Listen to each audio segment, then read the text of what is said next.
मुझे देख कर तुम जरा मुस्कुरा। नमस्कार दोस्तों, मैं छोटू लाल सैनी, व्याख्याता CDRK सैनी बीएड क्लासेज की जो सायकालीन क्लास होती है उस क्लास में आप सभी का हार्दिक स्वागत है, अभिनंदन है। देखिए, हम अध्ययन कर रहे हैं ज्ञान और पाठ्यक्रम के बारे में।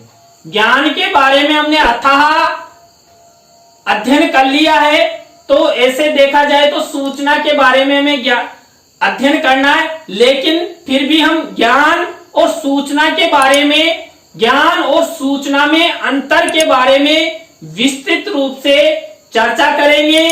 तो आप सब बने रहे मेरे साथ मेरी सायकालीन क्लास में CDRK सैनी बीएड क्लासेस पर। और यदि आपने अभी तक मेरे चैनल को सब्सक्राइब नहीं किया है तो सब्सक्राइब कर ले, पास ही बने बेल आइकन यानी घंटी का बटन जो बना हुआ है ना, उसको भी दबा दे, क्योंकि जब भी मेरे द्वारा मेरे YouTube चैनल पर वीडियो अपलोड की जाती है तो इससे आपको उनके नोटिफिकेशन मिलते रहेंगे, आप ज्ञान ग्रहण करते रहेंगे, जीवन में आगे बढ़ते रहेंगे और आप अपने लक्ष्य को प्राप्त करते रहेंगे। और मेरी भी और मेरे YouTube चैनल की ओर से भी यही आशा है कि आप अपने लक्ष्य को प्राप्त करें, आगे बढ़े, जीवन की हर खुशियां, हर लक्ष्य आपके कदमों में हो। तो आइए अब देखते हैं ज्ञान तथा सूचना में क्या अंतर है। ज्ञान तथा सूचना में अंतर। देखिए, ज्ञान और सूचना में पहला अंतर है, ज्ञान से तात्पर्य अनुभव द्वारा अर्जित प्रासंगिक एवं उद्देश्यपूर्ण सूचनाओं से है। देखिए, जो ज्ञान होता है वो अनुभव द्वारा हमें मिलता है, जो प्रासंगिक होता है और उद्देश्यपूर्ण सूचनाओं से ग्रसित होता है। प्रासंगिक और उद्देश्यपूर्ण सूचनाओं के द्वारा हमें ज्ञान प्राप्त होता है, जबकि जो सूचनाएं हैं, सूचना का संबंध संदर्भ विशेष में निहित। ध्यान से समझना कि हमें ज्ञान अनुभव द्वारा अर्जित प्रासंगिक एवं उद्देश्यपूर्ण सूचनाओं से मिलता है, जबकि जो सूचनाएं हैं, सूचनाओं का संदर्भ क्या है? संदर्भ विशेष में निहित तथ्यों के व्यवस्थित क्रम से है। देखिए, जो तथ्य होते हैं उनके व्यवस्थित क्रम से हैं। यहां पर तो हमें ज्ञान अर्जित अनुभवों द्वारा प्रासंगिक एवं उद्देश्यपूर्ण सूचनाओं से मिलता है, जबकि जो सूचनाएं जो हमें मिलती है वो तथ्यों के व्यवस्थित क्रम से मिलती है। यानी कि कोई तथ्य है या पदार्थ है, उसके बारे में जो सूचना मिलती है वो हमें व्यवस्थित क्रम में मिलती है। जैसे हम कहानी कहते हैं तो कहानी कहना सूचनाएं हैं। कहानी कहते वक्त हम एक व्यवस्थित क्रम रखते हैं, उस कहानी के बारे में एक व्यवस्थित क्रम अपनाते हुए कहानी कहते हैं। तो कहानी से हमें ज्ञान भी मिलता है और सूचनाएं भी प्राप्त होती है। इसके बाद दूसरा अंतर है, ज्ञान में उपयोगी एवं प्रासंगिक सूचनाएं निहित होती है। देखिए, जो हमारा ज्ञान होता है उसमें उपयोगी एवं प्रासंगिक सूचनाएं निहित होती है, जबकि सूचना में संशोधित तथ्य होते हैं। जब हम किसी को सूचना प्रदान करते हैं या कहते हैं तो तुरंत हम अपने सूचनाओं को बदल देते हैं। आपने किसी की कानाफूसी सुनी होगी, वो सुनकर तो क्या आता है, लेकिन जो सूचना देता है उसमें वो सूचना देना कथन को ही परिवर्तित कर देता है। तो जो संशोधित तथ्य भी सूचनाओं में शामिल होते हैं। नंबर 3, ज्ञान और सूचना में अंतर है। ज्ञान को सूचना अनुभव और अंतः प्रज्ञा का संयोजन माना गया है। देखिए जो ज्ञान होता है वो अनुभव द्वारा मिलता है, सूचनाओं के द्वारा मिलता है और अंतः प्रज्ञा के द्वारा मिलता है। जबकि जो सूचनाएं होती है, सूचनाएं क्या होती है, तथ्यों एवं संदर्भ का संयोजन माना जाता है। देखिए यहाँ पर तो ज्ञान को सूचना, अनुभव और अंतः प्रज्ञा का संयोजन माना है, जबकि सूचना को तथ्यों एवं संदर्भ का संयोजन माना है। देखिए हम किसी भी तथ्य, किसी भी तत्व, किसी भी पदार्थ के बारे में जब सूचनाएं देते हैं तो वो संदर्भित होती है कि हमें ये सूचना कहां से मिली, एक ऑथेंटिक संदर्भ प्रदान करते। मान लीजिए मैं कहीं से पढ़ा रहा हूं तो उस बुक का ऑथेंटिक संदर्भ मुझे देना पड़ेगा, या मैंने किसी पुस्तक का नया निर्माण किया है और सूचनाएं जो परिभाषाएं हैं किसी भी तथ्य या पदार्थ की, तो मैंने जहां से ग्रहण की है उस विषय की सूचना हमें पुस्तक के अंत में या पुस्तक के जब नीचे डिस्क्रिप्शन होता है उस डिस्क्रिप्शन में तथ्यों एवं सूचनाओं को एक संदर्भ के रूप में संयोजित किया जाता है।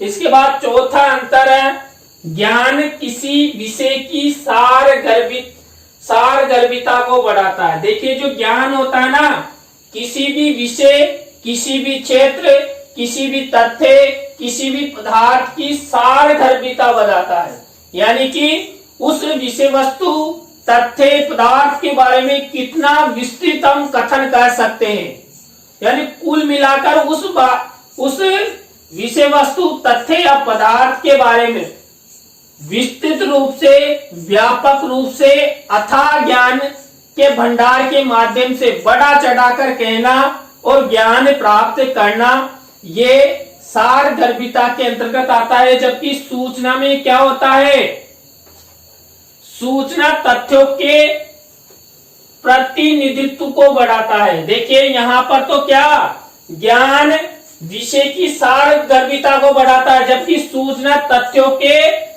प्रतिनिधित्व को बढ़ाती है। देखिए जो तथ्य होते हैं उनका प्रतिनिधित्व कौन करता है, सूचनाएं। तो सूचनाएं क्या करती है, तथ्यों के प्रतिनिधित्व को बढ़ाती है। इसके बाद पांचवा अंतर है, ज्ञान के हस्तांतरण के लिए अधिगम का होना आवश्यक है। देखिए ज्ञान होता है ना, उसके हस्तांतरण के लिए ज्ञान होना आवश्यक है। यानी कि मान लीजिए मुझ में ज्ञान है और मैं ज्ञान को आपके पास हस्तांतरण करना चाहता हूं, तो पहले ज्ञान किस में होना चाहिए, ज्ञान मुझ में होना चाहिए, तब मैं जाकर आपको हस्तांतरण कर सकता हूं। यानी कि स्वयं के ज्ञान को दूसरे को वितरित जब किया जा सकता है जब वितरणकर्ता के पास ज्ञान हो। एक अध्यापक होता है जो छात्रों को ज्ञान वितरण करता है, शिक्षण करवाता है। अब देखिए अध्यापक कब शिक्षण करवा सकता है, जब उसमें ज्ञान होगा, उस विषय की पाठ्य वस्तु का ज्ञान होगा और विस्तृत रूप से, व्यापक रूप से उस विषय में वो पारंगत होगा, तब जाकर छात्रों को वो शिक्षक ज्ञान प्रदान कर सकता है। तो ज्ञान के हस्तांतरण के लिए अधिगम का होना आवश्यक है। अधिगम मतलब सीखना अनिवार्य है। खुद पहले सीखो, उसके बाद दूसरों को आप सिखा सकते हो। जबकि जो सूचनाएं है ना, सूचनाओं के हस्तांतरण बिना अधिगम के भी आसानी से किए जा सकते हैं। देखिए सूचनाओं को देने में इधर से सुना और इधर कहना, और इधर से सुना और यहां से सुना, उससे भी अधिक बड़ा चढ़ाकर कहना इधर, तो यहाँ पर किसी अधिगम की आवश्यकता नहीं है। सुनी सुनाई बात को दूसरे को कह देना। मान लीजिए आपने कोई विषय वस्तु, तथ्य या पदार्थ या राजा या विद्वान के बारे में किसी से सुना कि किसी राजा के 10 सिर थे। आपने देखा नहीं, सुना है, तो उस सूचना को आप दूसरों को हस्तांतरित कर सकते हो। उसमें सीखने की आवश्यकता नहीं है कि आपको पहले ये देखना होगा कि उसके 10 सिर थे कि नहीं। जबकि ज्ञान को ग्रहण करने के लिए हमें तथ्यात्मक सार गर्भित जो ज्ञान होना चाहिए, सत्यात्मक जो विषय वस्तु का ज्ञान होना चाहिए, वो होता है। जबकि सूचनाओं में तो इधर से सुना और इधर कह देना और बड़ा चढ़ाकर और कह देना।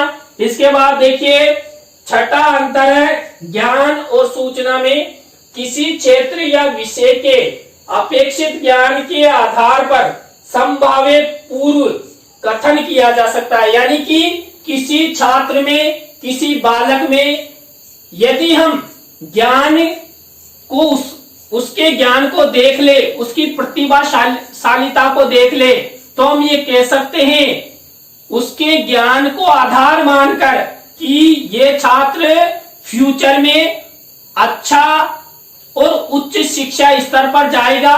हो सकता है ये प्रशासनिक सेवा में जाए या आईएएस बने, आईपीएस बने या डॉक्टर बने या इंजीनियर बने। ये सब हम कब कह सकते हैं?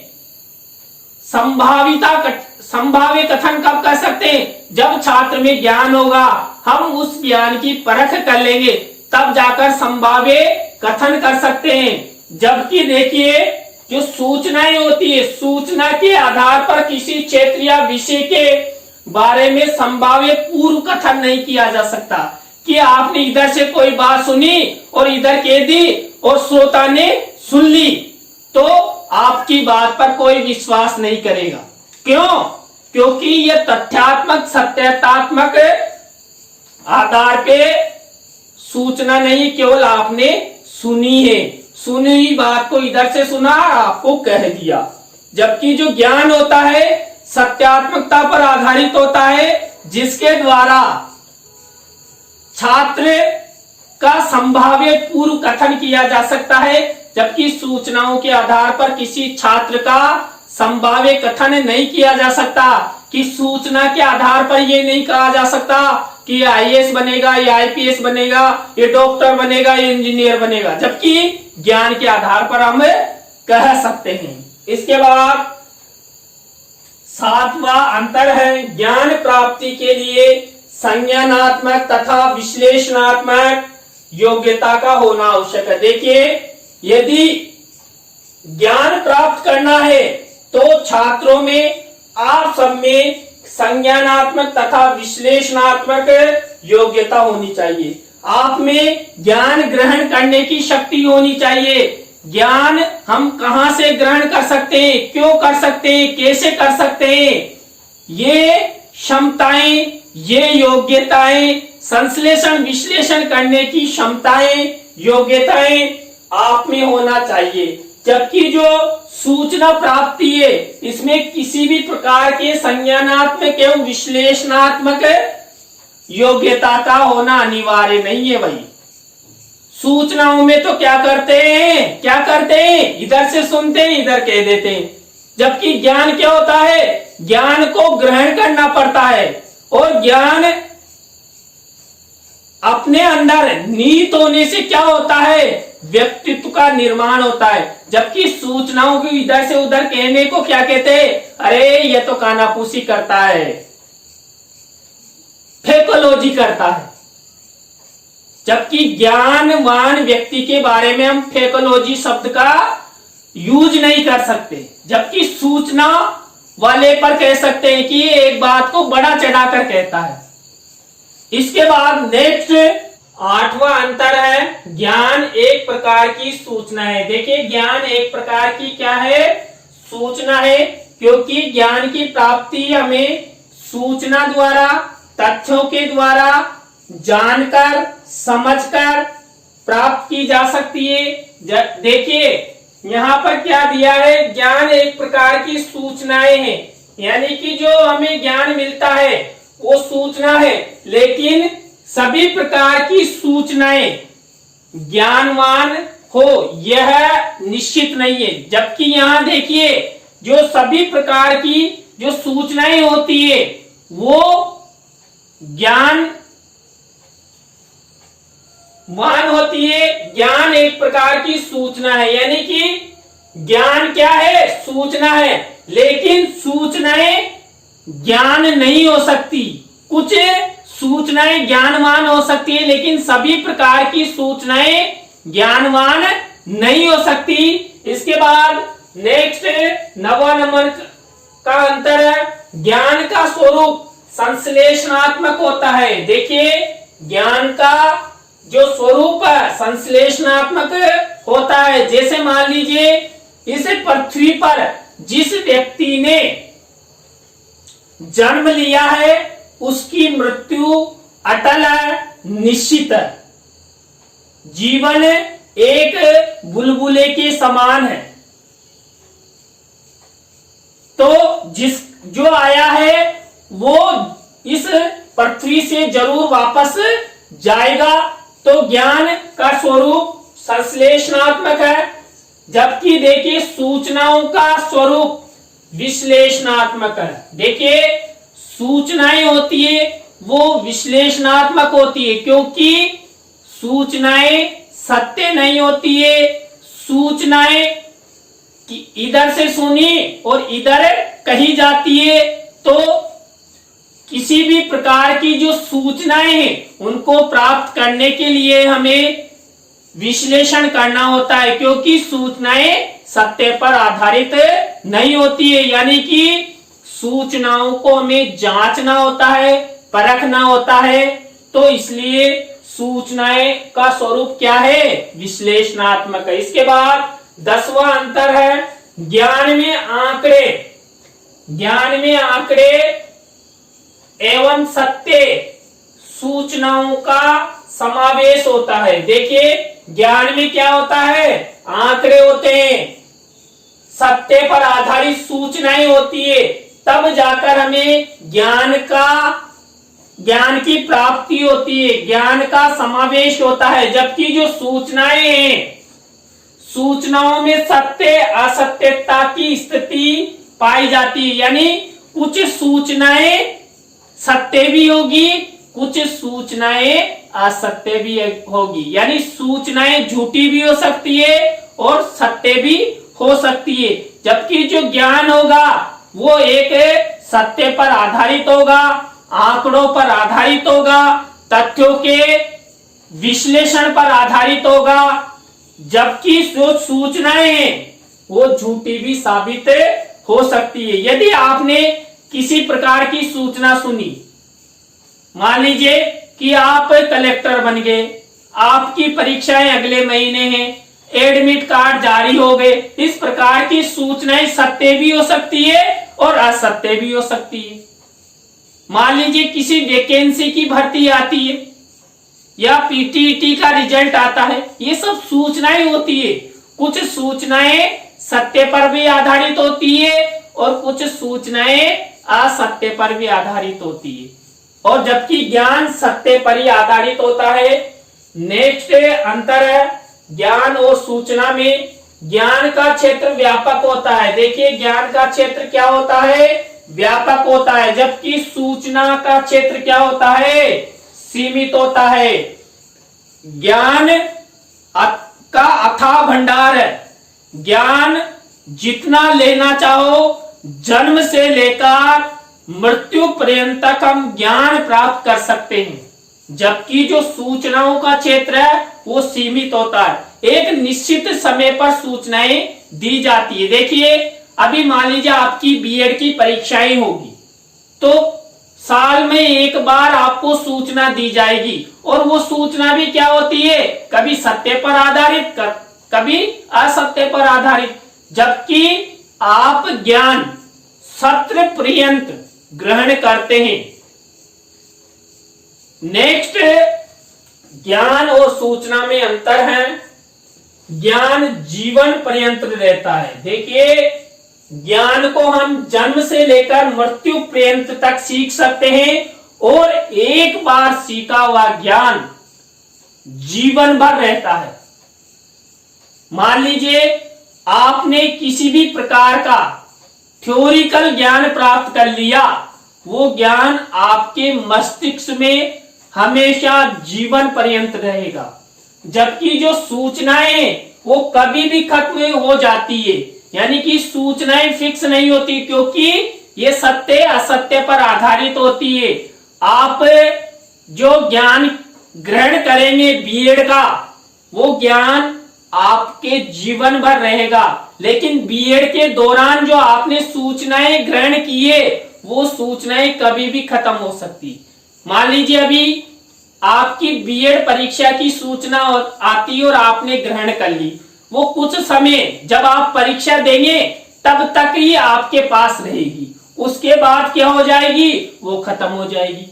फिर नए साल में नई परीक्षा की तैयारी और नई सूचना, जबकि जो ज्ञान आपने प्राप्त किया है, मान लीजिए आपने इस टॉपिक पर ज्ञान प्राप्त कर लिया है और आपको अच्छी तरह समझ में आ गया है, तो जीवन पर्यंत चिरकाल तक आपके मस्तिष्क में रहेगा, जब तक हमारी मृत्यु नहीं हो जाती। इसके बाद देखिए, ज्ञान का अस्तित्व दीर्घकालीन होता है। देखिए, ज्ञान दीर्घ काल तक जीवित रहता है, मृत्यु पर्यंत तक जीवित रहता है, और ज्ञान मरने के बाद भी जिंदा रहता है। मान लीजिए आप कोई ऐसा कार्य कर लेते हैं ज्ञान प्राप्ति के संदर्भ में, जो आपकी मृत्यु के बाद भी आपके ज्ञान को याद किया जाए। आपने देखा होगा जितने भी पुस्तकें आती है, उनके लेखक उनकी उम्र के अनुसार इस संसार से चले जाते हैं, लेकिन उनके ज्ञान की जो पुस्तकें हैं वो इसी धरातल पर, इसी जमीन पर रह जाती है, जिनके द्वारा हम ज्ञान ग्रहण करते। रामायण, महाभारत, बाइबिल, कुरान, इनको देखिए, इनको बनाने वाले तो बनाकर चले गए, लेकिन उनके ज्ञान को अभी वर्तमान में हम ग्रहण कर रहे हैं।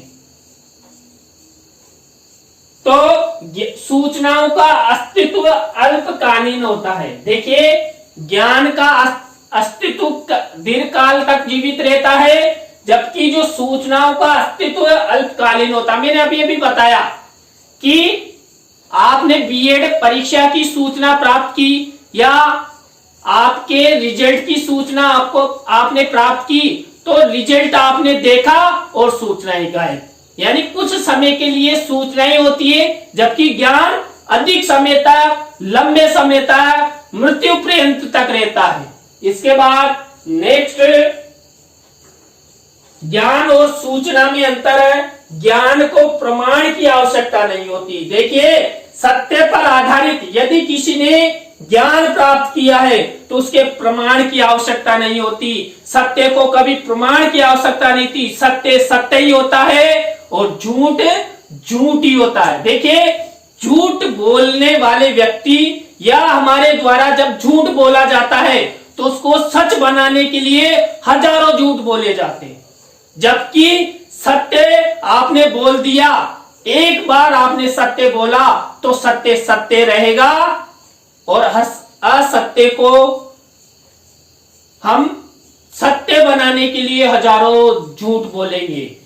और देखिए, सूचनाओं, अब यहां हमने ज्ञान को प्रमाण की आवश्यकता नहीं होती, लेकिन जो सूचनाएं होती है, सूचनाओं को देना ज्ञानेंद्रियों पर निर्भर करता है। देखिए, हमारी ज्ञानेंद्रियां हैं, वो सूचनाएं झूठी भी दे सकती है और सत्य भी दे सकती है। हम किसी व्यक्ति को किसी भी प्रकार की कोई सूचना देते हैं तो सबसे पहले उसका प्रभाव हमारी ज्ञानेंद्रियों पर पड़ता है कि इस व्यक्ति को हमें सूचना किस प्रकार की देनी है। इसको हम झूठी सूचना दें या सत्य सूचना, पहले आप में कंफ्यूजन, आपकी ज्ञानेंद्रियों के मध्य कंफ्यूजन दौड़ जाएगा और आप फिर एक निष्कर्ष निकालेंगे, उसके बाद आप किसी अन्य व्यक्ति को सूचना देंगे। अरे, आप मोबाइल चलाते हैं, मोबाइल के बारे में आपको ज्ञान है, आप व्हाट्सएप, फेसबुक या मोबाइल्स की सेटिंग्स के जो फंक्शन है उनके बारे में अथाह जानते हैं, तो ये तो क्या हो गया, आपका ज्ञान हो गया। लेकिन आप यही ज्ञान दूसरे को देना चाहते हैं, इसके बारे में सूचना देना चाहते हैं, तो आपकी जो ज्ञानेंद्रियां हैं जो कहेगी ना वही सूचना आप अन्य को देंगे, वही ज्ञान दूसरे को देंगे। इसके बाद लास्ट अंतर है, ज्ञान के आंकड़े सत्यता पर आधारित होते हैं, जो विश्वास के योग्य होते हैं। देखिए, जो ज्ञान के आंकड़े होते हैं वो सत्य पर आधारित होते हैं, जो विश्वास करने लायक होते हैं, विश्वास के योग्य होते हैं। जबकि जो सूचनाओं के जो आंकड़े हैं ना, वो सुनी हुई बात को दूसरे को कहने पर आधारित होते हैं, और जो सूचनाएं होती है उनके परीक्षण के पश्चात ही हम उन पर विश्वास कर सकते हैं। मान लीजिए किसी ने कहा कि इस साल आपकी परीक्षा नहीं होगी, फिर आप कहेंगे कि आपने कहां सुना? अरे मैंने भी एक व्यक्ति से सुना है। आपके पास कोई प्रमाण नहीं है, उसके पास भी प्रमाण नहीं है, आपने सुना, फिर आपने भी तीसरे से कह दिया। तो ज्ञान को, सूचनाओं को हम सत्य कब मान सकते हैं? जब उन पर हम परीक्षण कर लेंगे। व्यक्ति ने कहा कि आपकी परीक्षाएं नहीं होगी, अरे भाई प्रमाण ला, जबकि ज्ञान में तो प्रमाण है लेकिन सूचनाओं में कोई प्रमाण नहीं है। फिर वो व्यक्ति कहेगा यार हमने तो सुना है, अरे सुनना कोई फिक्स नहीं है। फिर आप की बीएड की परीक्षा होगी कि नहीं होगी, इसका एक प्रमाण, एक परीक्षण लेंगे। परीक्षण से मतलब बीएड के परीक्षा लेने लगे नहीं, आप जो आपको सूचना मिली है उसके प्रमाणीकरण के लिए खोज करेंगे, तब जाकर आपको उस सूचना पर विश्वास होगा। जबकि ज्ञान पर आप विश्वास कर सकते हैं क्योंकि ज्ञान सत्य पर आधारित होता है, और जो सूचनाएं हैं वो ज्ञानेंद्रियों के ऊपर निर्भर करती है, जो कभी सत्य सूचना देती है, कभी असत्य सूचना देती है। तो आज की क्लास में हमने ज्ञान और सूचना के बारे में विस्तृत अध्ययन किया। आपको ये क्लास कैसी लगी तो कमेंट्स में जरूर बताएं। नए टॉपिक के साथ हम आपसे फिर मिलेंगे। धन्यवाद।